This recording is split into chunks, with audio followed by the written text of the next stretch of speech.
8 de la mañana con 46 minutos, 8 con 46 minutos. Saludamos a esta hora con nuestro invitado. Nos acompaña en los estudios el doctor Silvio Toscano, vicerrector administrativo de la Universidad Central del Ecuador. Ayer conocimos la decisión del CES de que ha pedido en un lapso de 30 días que se repitan las elecciones de las autoridades en esta emblemática Universidad del Ecuador. Doctor Toscano, buenos días, bienvenido. Le acompañamos a Alexis Moncayo, quien le habla, Licenia Espinel.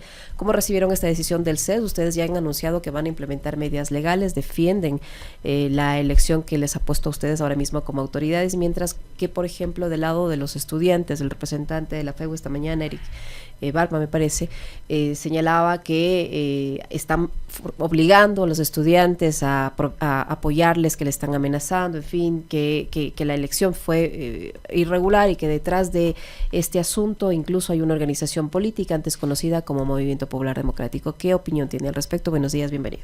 Buenos días, muchas gracias por el espacio que permite precisar algunos de los anuncios que se hacen por los medios de comunicación en una época de difamación. Creo que se impone la verdad y que podamos ir precisando cada uno de los puntos en relación con nuestro proceso eleccionario. Nuestras elecciones se dieron de manera transparente. Ganamos sin ninguna impugnación. Pasamos todo el proceso de la etapa de impugnaciones sin que nadie haya objetado. Fuimos declarados ganadores. Al final hubo una apelación ante Consejo Universitario pretendiendo violar derechos constitucionales de nuestro candidato a rector, el doctor Patricio Espinosa. Se interpuso una acción de protección y la jueza constitucional determinó efectivamente esa violación de derechos, lo que le habilitó al doctor Espinosa a ser candidato. Por tanto, quedó sin efecto la acción de protección, dejó sin efecto la actuación de Consejo Universitario, y los mismos impugnantes ante Consejo Universitario tuvieron que desistieron inclusive de la apelación de la acción de protección, admitieron nuestro triunfo, reconocieron públicamente la ganancia. Es más, el ahora denunciante estuvo en el acto de posesión de las autoridades, es decir, por el lado interno, absolutamente válida toda nuestra actuación. Pero luego de esto, un día antes de la posesión, se presentó el denunciante ante el CES con una denuncia pretendiendo afectar sobre todo la actuación del doctor Patricio Espinosa, y ahí hay que tener en cuenta también la contradictoria actuación del CES en su resolución, porque la denuncia se refiere a supuestas irregularidades que habría tenido la designación del candidato a rector Patricio Espinosa. ¿Cuál es específicamente, bienvenido doctor, cuál es específicamente la denuncia y el argumento de esas irregularidades? La denuncia originalmente se refiere exclusivamente a que el candidato a rector Patricio Espinosa no podía ser candidato porque supuestamente ya había cumplido los 70 años y debía acogerse a la jubilación. Allí hay que precisar también, el candidato a rector efectivamente cumplió en ese momento 70 años. Y por la ley se establece que debería desvincularse. Pero hay una excepcionalidad que por la misma ley se permite. Esa excepcionalidad es que si la persona fue electa para algún cargo de elección popular, en este caso de elección universal, como era el cargo de Patricio Espinosa, él era representante a la Asamblea del Sistema de Educación Superior. Por tanto, estaba en ejercicio de esas funciones. Por lo mismo, su candidatura era válida, tal cual fue la candidatura del rector anterior. El rector anterior era asimismo electo por votación universal y pudo participar. Entonces, estaba habilitado.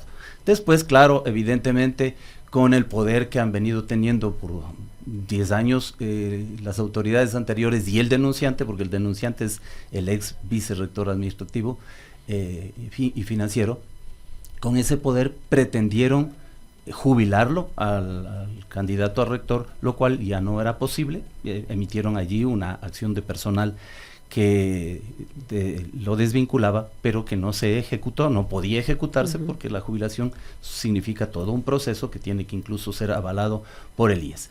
¿Qué hay detrás de esta denuncia de esta ex autoridad de la Universidad Central? Y no sé, ¿qué le motiva a hacer esta denuncia? O sea, ustedes, ¿en qué estado además han encontrado a la universidad desde que asumieron las funciones? ¿Ahí pasa algo que tal vez no se quiere que se investigue, que se descubra? Bueno, desde la campaña electoral fue desesperada la actuación de las autoridades y particularmente de este vicerrector, porque evidentemente es el causante del desastre que vive la universidad. Y armaron varias distintas candidaturas para tratar de impedir nuestro avance en el proceso electoral. Evidentemente estamos... lo primero que hemos ordenado o se ha pedido son auditorías a su gestión, porque encontramos una universidad evidentemente con desfinanciamiento, absoluto desfinanciamiento, no solo por la gestión de los gobiernos, sino también por la propia actuación de la universidad, que no ha podido ejecutar sus presupuestos. Encontramos una universidad con trabajadores y servidores perseguidos, denuncias de acoso laboral permanente. Encontramos una universidad abandonada, una universidad silenciada frente a los problemas nacionales que tiene el país. Esto no puede ser así. Hemos dado los pasos iniciales, siempre se nos ha pagado, por ejemplo, tardíamente nuestras remuneraciones. Por primera vez iniciamos nuestra actividad y hemos pagado oportunamente y hemos tomado algunas acciones importantes en lo administrativo, en lo académico, que denotan un cambio de visión. Y si me permiten, esto tiene que ver también con la resolución del CES. Porque si la denuncia se originó por estos argumentos que acabo de mencionarlos respecto al candidato a rector, resulta que la resolución del CES determina que se llame a nuevas elecciones por un certificado que no habría tenido firma de responsabilidad y que por tanto sería inválido. Ese es el argumento de la resolución. Además, argumento sin motivación. Esta mañana le he escuchado en otra radio al presidente del CES, el doctor Pablo Beltrán, nos da absolutamente la razón. Él dice, la doctora Katy Zurita, vicerrectora de investigación, tenía los requisitos. No hemos analizado si cumplía o no los requisitos. Analizamos su documento, el presentado, que es el ATH certificado 2023-398 de noviembre. Es un certificado, este es lo que determina la resolución del CES. Es un certificado de la gestión y del tiempo de servicios de la doctora Zurita Solís Miriam Caterine, que es nuestra vicerrectora de investigación. Este documento dicen que no tiene firma. Claro, es obvio, si es que medianamente se maneja la tecnología, que a veces los documentos cuando se los descarga no aparece la firma electrónica, pues. Requiere usted el Adobe Acrobat para poder descargarlo y obtendrá la firma. Pero para evitar que esto sucediera, nosotros presentamos al CES y a la CENESID el documento con la firma electrónica en el tiempo que establecieron para la ampliación del informe de la CENESID, demostrando que existía la firma. ¿Y por qué lo hicimos? Porque esto también es importante que se sepa. Hay un informe inicial de la CENESID que establece que no existieron irregularidades. Y con ese informe iba a resolver el CES. Pero 2 miembros del CES pidieron ampliación. La ampliación se supone que es para un mejor entendimiento de el informe anterior, pero no para cambiarlo totalmente, pues. Entonces allí, si nos preguntamos, ¿qué hay detrás de esto? Porque el informe original establece que no hay irregularidades y el segundo informe de la misma CENESID establece este problema, que no habría la firma en este certificado y que por tanto no sería válido el documento. Pero la pregunta ahí es, doctor, ¿va o no van a repetirse las elecciones? Porque entiendo que hay, digamos, una disputa que está también desarrollándose en el plano no solo administrativo, sino que podría llegar al tema judicial, pero hay una disposición del CES de que se repitan las elecciones. ¿Eso va a pasar o no?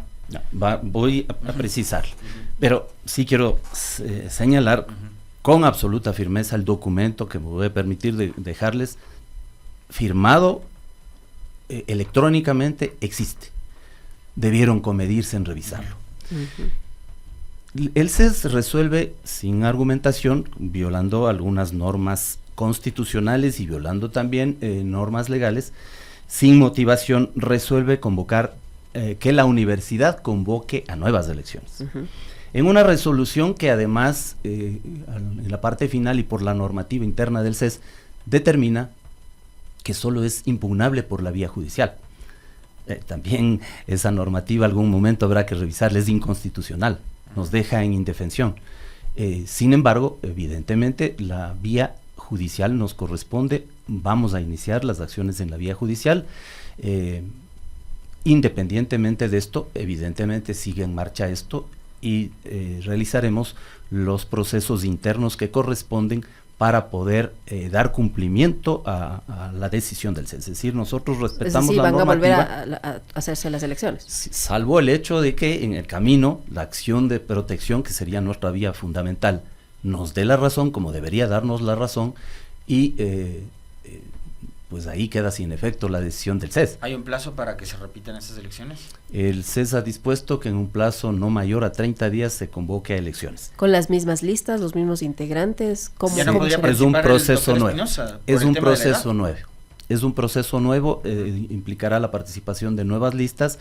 Lo estamos analizando también estas posibilidades de, digamos, de la intervención o no nuestra en las próximas elecciones, porque lamentablemente la universidad es la que ha salido golpeada, ¿no? Claro. Esto es lo que interesaba. ¿Y qué pasa mientras se realiza todo este proceso? Porque es bueno también identificar qué puede haber detrás de esto, ¿no? Porque es extraño que la CENESID emite un informe favorable, luego uno desfavorable, y luego el CES con votos que evidentemente representan a... Hay un interés político, ¿no? Un interés político es muy de por claro medio. Hablar, desde luego, hay un interés político.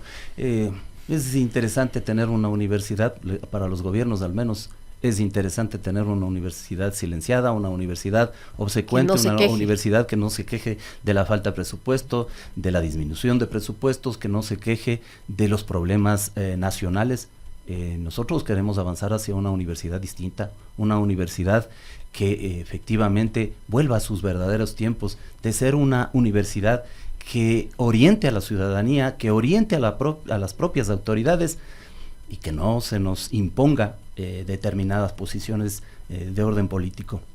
Entonces sí resulta extraña y esta resolución del CES, pues hay que entender también que el CES tiene representantes del Ejecutivo en número mayoritario y representantes de universidades particulares que, con el debido respeto lo digo, también tienen sus propios intereses en que la universidad pública cada día sea más debilitada.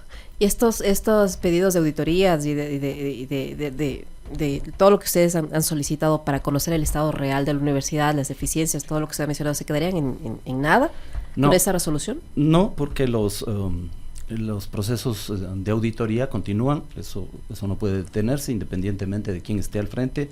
Los procesos internos también están vigentes, funciona todo, los decanos están designados, las autoridades están designadas, el cuestionamiento por estas resoluciones a las autoridades principales, pero como digo, vamos a ejercer nuestro derecho, porque han sido vulnerados derechos constitucionales, vamos a ejercer nuestras acciones en el ámbito judicial.